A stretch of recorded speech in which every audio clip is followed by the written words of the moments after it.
Mike, he'd always had me, I was never not a part of the mix. I was never an exception. To be super cliche, you know, he did make me the rule. Everybody is equal. Put yourself in a position to show who you are. Put yourself in a position to show your strength. And if you don't put yourself in a position to show your strength, you'll never know what your strength looks like. When I dive in every day for practice, it brings up memories of swimming with my family, competing with my brothers on the same swim club.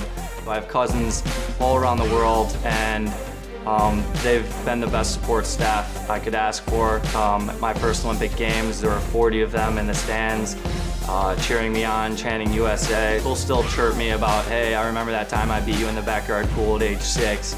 The doctor said that I would basically be a vegetable when I was born.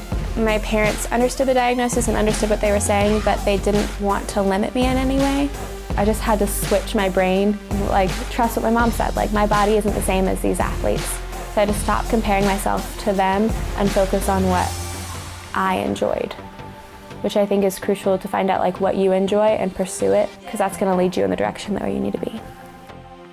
I was one of the hardest workers, but I wasn't one of the biggest or fastest guys in high school. My coach, Greg Troy, who gave me a chance to swim at the University of Florida with some of the best guys in the country and in the world, pushed me to places I never thought I could go. And he always said in my ear, hey, I think you can be an NCAA champion. And I was hesitant towards it at first, but as I kept following those guys and getting in their face, training harder and harder, I thought it would maybe come true, and it did.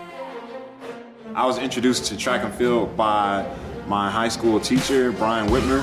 I didn't know my surroundings, and that was the one thing that held me back from being great. Coach Whitmer at that time, he sat me down and told me that I'm not gonna allow anything to happen to you. My job is to be your eyes. I'm gonna make sure that you're safe and you're gonna be totally fine. I just need you to give me your best effort. And once I actually put my trust into his hands, that's when all of the opportunities started coming.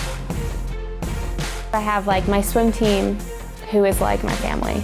Honestly, we're so close. If you spend that much time, and I don't want to say you suffer that much, but you go through like a lot of painful practices, and if you go through that with someone, you're going to become close with them and you're spending that much time.